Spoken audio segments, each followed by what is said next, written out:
The amount of laughter that the film elicited, were you surprised by that, or why is No, violence? there's a lot of really dark humor in the thing, Yeah. and I mean, it's this situation is so extreme that the laughter is coming out of discomfort, and it's coming out of like, I can't believe this guy, I can't believe what this guy is doing, I can't believe this situation right here, and I think that's people start laughing when they get nervous, Yeah. when they get uncomfortable. I noticed that from the first film I brought to this festival, so.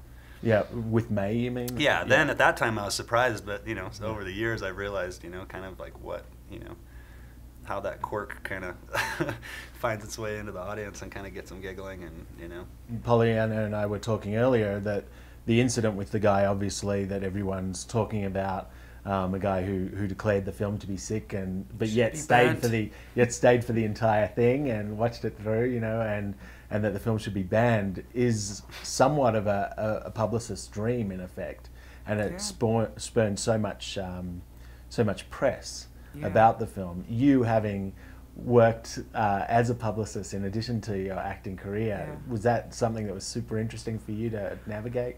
It's really funny because at the time that it happened, I was so concerned about, Lucky having his time to talk with the audience. I knew that there was going to be a great Q&A, and it really rattled me that the time was being taken away by the incident. So I didn't think about it at the time, but yeah, in retrospect, I realized pretty soon after those hits started going crazy on YouTube that he did us this immense favor, And people have been so reactive to it. The comments being, I want to see it even more now. I totally want to see it. And, so somebody suggests taking, censoring something for people, it gets them pretty mad. So yeah, it's been quite lovely, see hasn't if they it? can endure Thank it now. you, Yeah. gentlemen, wherever you are.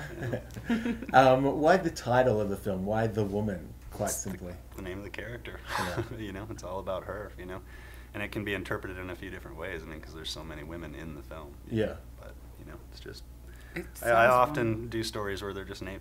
The name of the movie is the name of the character, because movies are character to me. That's what really gets to people when they see somebody they can identify with, or that's just fascinating, that just acts in such a crazy way that it's interesting for them to watch. So. Yeah, because some people jumped on board and just said this is misogynistic, and other people go, no, this is a guy who makes films that are actually feminist. Do you think I would really be stupid enough to just expose to the world that I'm a misogynist and just say, oh, look, look everybody, look how much I hate women? Do you think that an intelligent person would do that?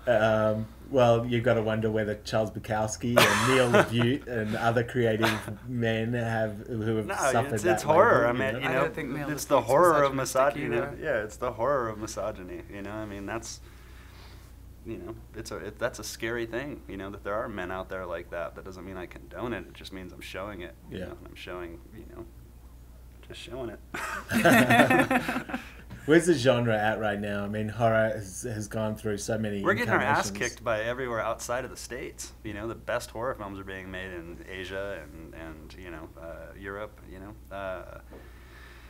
and I kind of just wanted to make something, because they're extreme, like something like Inside or Martyrs, or just countless films coming out overseas, and I just wanted to make an American horror film that was about an American family, but just try to go even further than they seem to be allowed to over outside the States. Yeah, and just kind of try to put us back on the map a little bit, give us a little bit more street cred.